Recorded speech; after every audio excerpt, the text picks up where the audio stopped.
നല്ലൊരു body achieve ചെയ്യാൻ അല്ലെങ്കിൽ നല്ലൊരു ബോഡി ട്രാൻസ്ഫോർമേഷൻ ചെയ്യാൻ വേണ്ടി ഏറ്റവും കൂടുതൽ വേണ്ടത് എന്താ? ഡിസിപ്ലിൻ ആണോ അല്ലെങ്കിൽ കൺസിസ്റ്റൻസി ആണോ? മൈ ഹോണസ്റ്റ് ആൻസർ ഈസ് കാശ്, പണം, ദുഡ്, മണി. ഒരു ഡിസിപ്ലിൻഡ് ആയ മെത്തേഡിൽ കൺസിസ്റ്റൻ്റ് ആയിട്ട് നിങ്ങളെ പോക്കറ്റിലുള്ള പൈസനെ സ്പെൻഡ് ചെയ്യാതെ നിങ്ങൾക്ക് ഒരിക്കലും നല്ല ഫിസിക്കിന് അച്ചീവ് ചെയ്യാൻ പറ്റില്ല. It's not about spending money, it's all about how you put your money into your plate.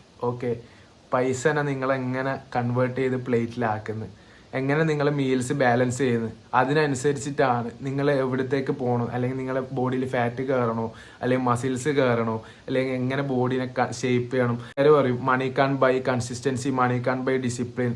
Okay, maybe പൈസ ഉണ്ടായിട്ടും ഡിസിപ്ലിൻഡ് അല്ലാത്ത കുറേ ആൾക്കാരുണ്ടാവും. പക്ഷേ ഡിസിപ്ലിനും കൺസിസ്റ്റൻസിയും മാത്രം ഉണ്ടായിന്ന് പറഞ്ഞിട്ട് നിങ്ങൾക്ക് ഒരു കാര്യമില്ല. ഈ അത്യാവശ്യം പ്രോട്ടീൻ റിച്ച് ആയിട്ടുള്ള ഫുഡ് കഴിക്കാതെ നല്ല രീതിയിലുള്ള ഒരു ബോഡി അച്ചീവ് ചെയ്യാൻ ഒരാൾക്കും പറ്റില്ല.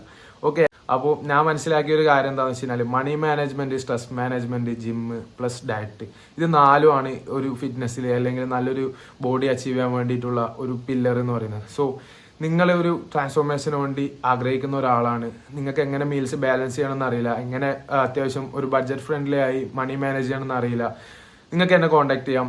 ഇനി നിങ്ങൾക്ക് പേഴ്സണൽ ട്രെയിനിങ് വേണോ അല്ലെങ്കിൽ അസിസ്റ്റൻസ് വേണോ, നിങ്ങൾക്ക് എനിക്ക് മെസ്സേജ് അയക്കാം. I can help you. Okay, thank you.